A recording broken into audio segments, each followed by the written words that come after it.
Muy buenas noches, señores, bienvenidos, bendito Señor, gracias, gracias porque nos permites este tiempo, Padre Santo, porque sabemos que tú lo has dispuesto para el deleite de cada uno de nosotros.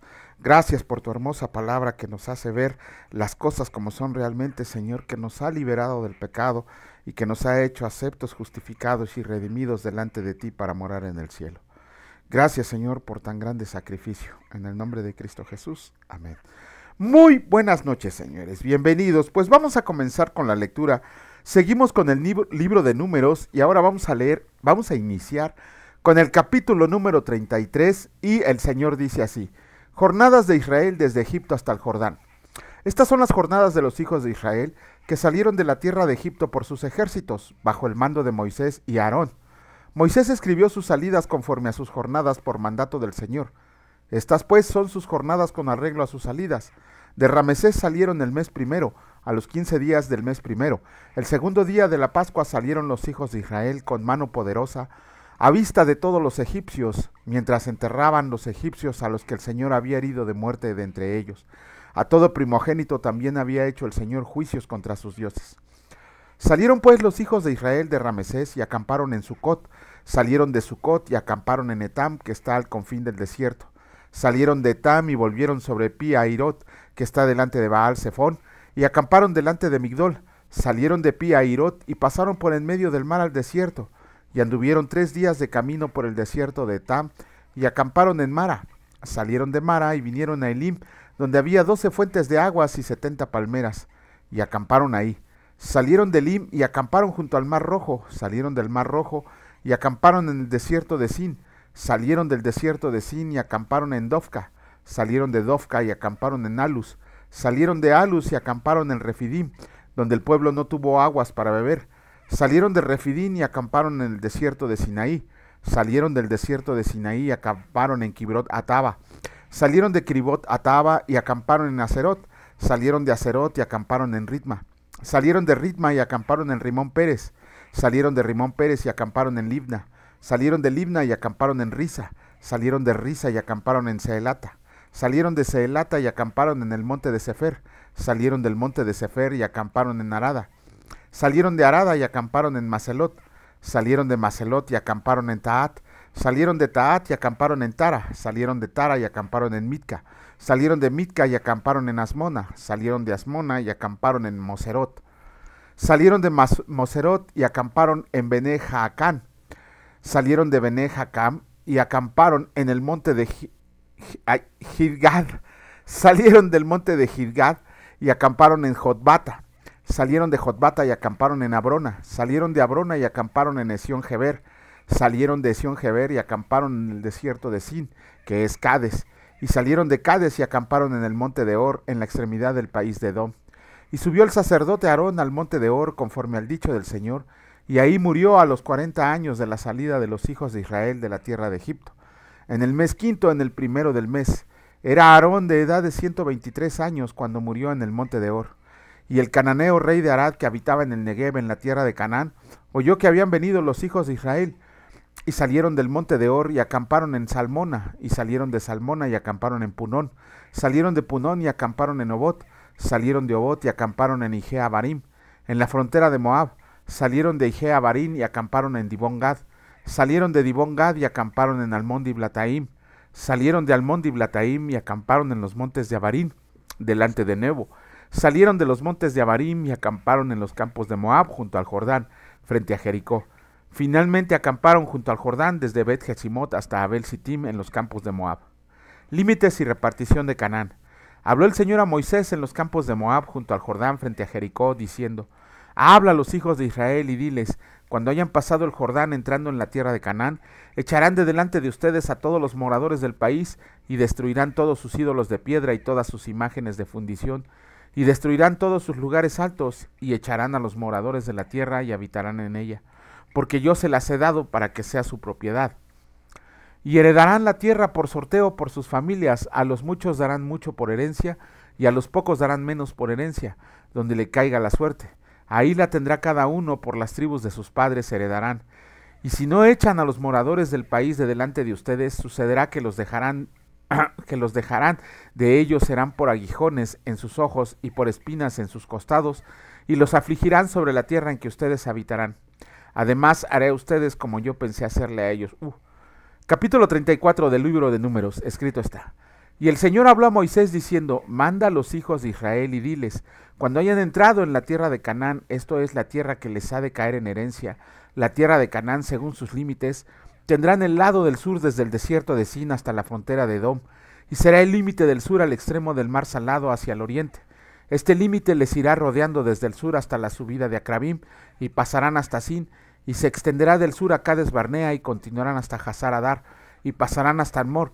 Rodeará este límite desde Asmón hasta el torrente de Egipto, y sus remates serán al occidente, y el límite occidental será el mar grande. Este límite será el límite occidental. El límite del norte será este, desde el mar grande trazarán al monte de Or, del monte de Or trazarán a la entrada de Amat, y seguirá aquel límite hasta Sedad, y seguirá este límite hasta Sifrón, y terminará en Hazar Enán. Este será el límite del norte. Por límite al oriente trazarán desde Hazar Enán hasta Sefam, y bajará a este límite desde Sefam a Ribla, al oriente de Aín, y descenderá al límite y llegará a la costa del mar de Cineret, al oriente. Después descenderá a este límite al Jordán, y terminará en el mar salado. Esta será su tierra por sus límites alrededor. Y mandó Moisés a los hijos de Israel diciendo, esta es la tierra que se les repartirá en heredades por sorteo, que mandó el Señor que se le diera a las 9 tribus y a la media tribu, porque la tribu de los hijos de Rubén según las casas de sus padres, y la tribu de los hijos de Gad según las casas de sus padres, y la media tribu de Manasés han tomado su heredad. 2 tribus y media tomaron su heredad a este lado del Jordán, frente a Jericó al oriente, al nacimiento del sol. Y habló el Señor a Moisés diciendo, estos son los nombres de los varones que se repartirán la tierra. El sacerdote Eleazar y Josué hijo de Nun. Tomarán también de cada tribu un príncipe para dar la posesión de la tierra. Estos son los nombres de los varones. De la tribu de Judá, Caleb, hijo de Jefone. De la tribu de los hijos de Simeón, Semuel, hijo de Amiud. De la tribu de Benjamín, Elidad, hijo de Quisión. De la tribu de los hijos de Dan, el príncipe Buki, hijo de Jogli. De los hijos de José, de la tribu de los hijos de Manasés, el príncipe Aniel, hijo de Efod. Y de la tribu de los hijos de Efraín, el príncipe Kemuel, hijo de Siftán. De la tribu de los hijos de Zabulón, el príncipe Elisafán, hijo de Parnac. De la tribu de los hijos de Isaacar, el príncipe Paltiel, hijo de Asán. De la tribu de los hijos de Aser, el príncipe Ayud, hijo de Selomi. Y de la tribu de los hijos de Neftalí, el príncipe Pedael, hijo de Amiud. Y a estos mandó el Señor que hicieran la repartición de las heredades a los hijos de Israel en la tierra de Canaán. Capítulo 35 del libro de Números, escrito está. Herencia de los levitas. Habló el Señor a Moisés en los campos de Moab, junto al Jordán frente a Jericó, diciendo, manda a los hijos de Israel que den a los levitas de la posesión de su heredad, ciudades en que habiten. También darán a los levitas los ejidos de esas ciudades alrededor de ellas. Y tendrán ellos las ciudades para habitar, y los ejidos de ellas serán para sus animales, para sus ganados, y para todas sus bestias. Y los ejidos de las ciudades que darán a los levitas serán 1000 codos alrededor, desde el muro de la ciudad para afuera, y luego medirán fuera de la ciudad al lado del oriente 2000 codos, al lado del sur 2000 codos, al lado del occidente 2000 codos, y al lado del norte 2000 codos, y la ciudad estará en medio. Esto tendrán por los ejidos de las ciudades y de las ciudades que darán a los levitas. 6 ciudades serán de refugio, las cuales darán para que el homicida se refugie allá.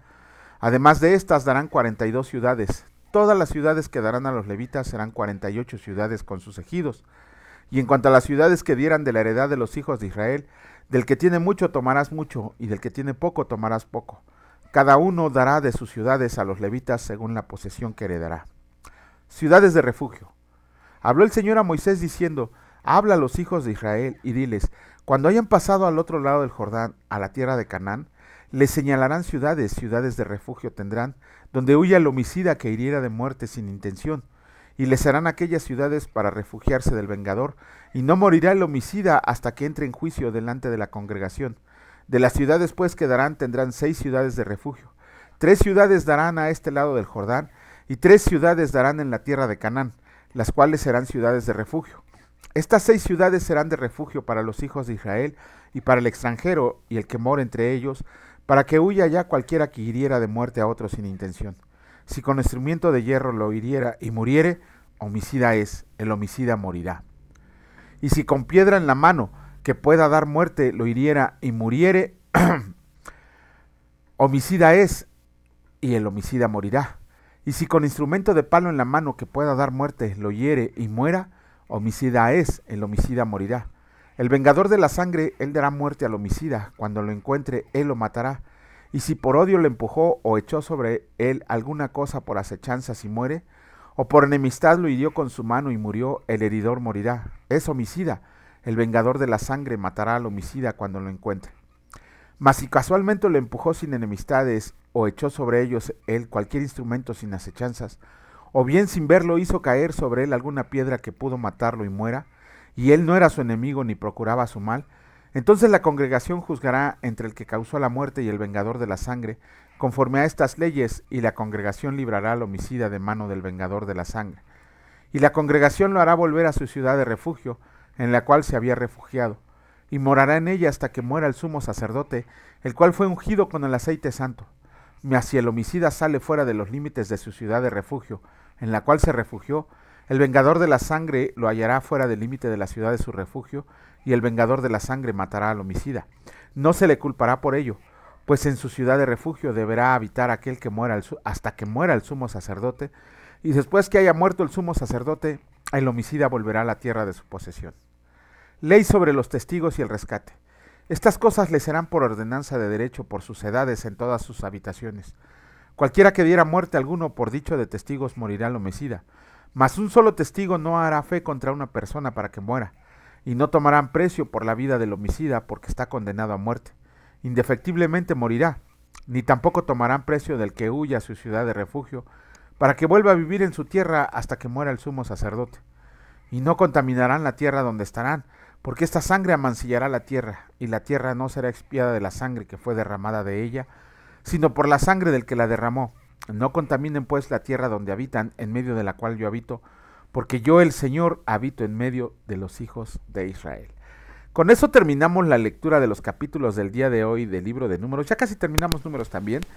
Y independientemente de todas las paradas que hicieron, del reparto de la tierra, hay una advertencia muy seria de nuestro Señor, que a la tierra donde iban a entrar tenían que derribar todas sus imágenes de fundición, todas sus ídolos, todas sus esculturas que eran de los dioses o algo así. Además, eso es un mandamiento, si no me lo creen, en Éxodo 20, ahí están los 10 mandamientos y vamos a ver que es un mandamiento el no tener dioses ajenos delante del Señor.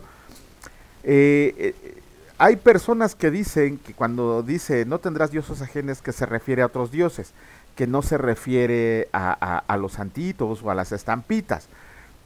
Verdaderamente ignorancia total y un afán de torcer las escrituras a todo lo que da, porque eso es lo que dice la palabra. Cualquier cosa que le quite el lugar que a Dios le corresponde es un ídolo, cualquier cosa. Entonces aquí lo que le está diciendo a su pueblo, recuerden que también leímos en Levítico que Dios les dijo muy claramente, sean santos porque yo soy santo. Inclusive les prohíbe que se relacionen con las mujeres de esos países porque él sabía que las mujeres los iban a obligar a adorar a sus ídolos. Si no, cuando leamos a Salomón nos vamos a dar cuenta de cómo Salomón pecó contra el Señor en ese sentido. Pero aquí creo que la advertencia deberíamos de aprenderla todos debemos aprenderla. Y no me refiero a que nos andemos postrando ante imágenes, esculturas, chucherías, esas que ponen en algunos lugares donde van a adorarlos, sino que tengamos cuidado de ver qué es lo que ponemos antes que a Dios. Y me estoy refiriendo a un hijo, me estoy refiriendo a una esposa, a una madre, a un padre, a un amigo, a lo que sea, ¿no? Cuando le damos a alguien el lugar que a Dios le corresponde, lo estamos convirtiendo en un ídolo, y Dios es un Dios celoso. Entonces, digo, si caer en la adoración excesiva hacia una persona, hacia un objeto, es malo, el Señor claramente dice, destruirá sus imágenes, destruirá sus esculturas, destruirá sus obras de fundición. Yo no sé qué más necesitan algunas personas que practican religiones sin sentido, para darse cuenta que están haciendo cosas que no le agradan al Señor. Entonces, hay que tener cuidado con las cosas que adoramos, con las cosas que veneramos o con las cosas a las que seguimos, inclusive un hombre, porque entonces, en vez de estar obedeciendo a Dios, estamos obedeciendo a los hombres. Y bueno, vamos a leer la mitad del capítulo 22, del capítulo 19 del libro de los Hechos, y escrito está: Pablo en Éfeso. Aconteció que entre tanto que Apolos estaba en Corinto, Pablo, después de recoger las regiones superiores, vino a Éfeso, y hallando a ciertos discípulos les dijo: ¿recibieron el Espíritu Santo cuando creyeron? Y ellos le dijeron: ni siquiera hemos oído si hay Espíritu Santo.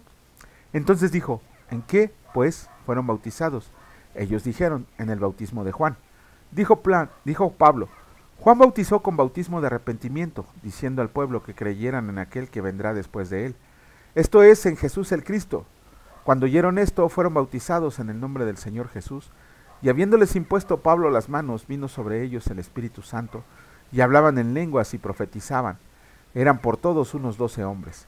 Y entrando Pablo en la sinagoga, habló con denuedo por espacio de 3 meses, discutiendo y persuadiendo acerca del reino de Dios, pero endureciéndose algunos y no creyendo, maldiciendo el camino delante de la multitud, se apartó Pablo de ellos y separó a los discípulos, discutiendo cada día en la escuela de uno llamado Tirano. Así continuó por espacio de 2 años, de manera que todos los que habitaban en Asia, judíos y griegos, oyeron las palabras del Señor Jesús, y hacía Dios milagros extraordinarios por mano de Pablo, de tal manera que aún se llevaban a los enfermos los paños y delantales de su cuerpo, y las enfermedades se iban de ellos, y los espíritus malos salían. Pero algunos de los judíos, exorcistas ambulantes, intentaron invocar el nombre del Señor Jesús sobre los que tenían espíritus malos, diciendo: los conjuro por Jesús, el que predica Pablo. Había 7 hijos de un tal Esceva, judío, jefe de los sacerdotes, que hacían esto. Pero respondiendo el espíritu malo, dijo: a Jesús conozco, y sé quién es Pablo, pero ustedes, ¿quiénes son? Y el hombre en quien estaba el espíritu malo, saltando sobre ellos y dominándolos, pudo más que ellos, de tal manera que huyeron de aquella casa desnudos y heridos. Y esto fue notorio a todos los que habitaban en Éfeso, así judíos como griegos, y tuvieron temor todos ellos, y era magnificado el nombre del Señor Jesús, y muchos de los que habían creído venían, confesando y dando cuentas de sus hechos. Asimismo, muchos de los que habían practicado la magia trajeron los libros, y los quemaron delante de todos, y hecha la cuenta de su precio, hallaron que era 50,000 piezas de plata. Así crecía y prevalecía poderosamente la palabra del Señor. Pasadas estas cosas, Pablo se propuso ir a Jerusalén, después de versículo 21. Pasadas estas cosas, Pablo se propuso en espíritu ir a Jerusalén, después de recorrer Macedonia y Acaya, diciendo: después que haya estado ahí, me será necesario ver también a Roma. Y enviando a Macedonia a 2 de los que lo ayudaban, Timoteo y Erasto, él se quedó por algún tiempo en Asia. Bueno, Pablo en Éfeso. Después de Corinto, Pablo se fue a Éfeso y se quedó ahí nada más ni nada menos que 2 añitos. Pero, bueno, independientemente de lo que narra la palabra acerca de lo que Pablo estaba haciendo en Éfeso, vemos aquí unos judíos exorcistas ambulantes, que lo único que hacían era ganar dinero. Ok, existe en algunas iglesias algo que se llama ministerio de liberación, y se supone que estos personajes son expertos en echar demonios de alguien. Ajá. La verdad, creo que no me gusta exponer. Bueno, sí me encanta. Pero creo que es algo que va en contra de la naturaleza del Espíritu Santo. Y es lógica. Podríamos citar muchos versículos, pero esto es pura lógica. Si nosotros como cristianos hemos recibido a Jesucristo, y la palabra dice que nuestro cuerpo es templo del Espíritu Santo, que cuando recibimos a Jesucristo y nos regeneramos, verdaderamente nos regeneramos, el Espíritu Santo mora en nosotros, mora en nuestro corazón. Ahora, si el Espíritu Santo mora en nuestro corazón, ¿ustedes creen que Dios habitaría junto a demonios, junto a espíritus inmundos? Por supuesto que no. Por eso esas iglesias que dicen que tienes espíritu de Jezabel, que tienes espíritu de sueño, que tienes espíritu de vicios, realmente lo que están haciendo es evidenciar su ignorancia. ¿Por qué? Ningún cristiano, absolutamente ningún cristiano que tenga el Espíritu Santo puede tener demonios dentro de él. Si tienen demonios los que dicen ser cristianos, entonces no son hijos de Dios, no mora el Espíritu Santo en ellos. Ajá, esa es la verdad y es pura lógica. Si yo tengo el Espíritu de Dios dentro de mí y soy templo del Espíritu Santo, ¿qué tendría que hacer un espíritu inmundo viviendo junto a Jesucristo, viviendo junto a Dios? Creo que ahí, por pura lógica, debemos de suponer que no pueden cohabitar juntos. De hecho, todo demonio que veía a Jesucristo temblaba y salía corriendo. Si el Espíritu Santo está dentro de nosotros, ni siquiera se nos van a acercar. Por eso me da un poquito de risa aquellas personas que dicen que tienen espíritus inmundos. Entonces lo primero que se les hace es ver que no son cristianos, no son hijos de Dios. Ahora bien, sí hay muchos, pero muchísimas, prácticamente todo el mundo que no cree en Jesucristo están endemoniados. Esto no quiere decir que se anden revolcando, eso no quiere decir que anden hablando cosas extrañas, eso déjenselo a iglesias que no son bíblicas. Y a veces eso mismo claman por liberación. Pero inclusive este ministerio de liberación tiene ciertas reglas. Primero que nada, para que alguien pueda ser liberado de los espíritus inmundos que lo están dominando, recuerden lo que hacía Jesucristo. Se presentaba al hombre, echaba los espíritus inmundos y los convertía a su gloria, los hacía aceptarlo como Señor y Salvador. Entonces, este ministerio de liberación funciona de la siguiente manera. Si hay algún inconverso, porque solamente los inconversos pueden ser poseídos por espíritus inmundos, y anhela ser libre de esos demonios que lo están atando, lo que tiene que hacer primero que nada es se le tiene que predicar el evangelio, se le tiene que convencer de que es un pecador que necesita arrepentimiento genuino en su vida y recibir y creer en Jesucristo como Señor y Salvador. Una vez que ha hecho esto, entonces sí se pudiera proceder a expulsar los espíritus inmundos en nombre de Jesucristo. Ajá. Y una vez hecho esto, por supuesto que los espíritus inmundos al oír la palabra, al oír el nombre de Jesucristo, salen huyendo despavoridos. Pero ¿qué pasa si la persona a la que fue expulsada de los demonios nunca quiso conocer a Jesucristo?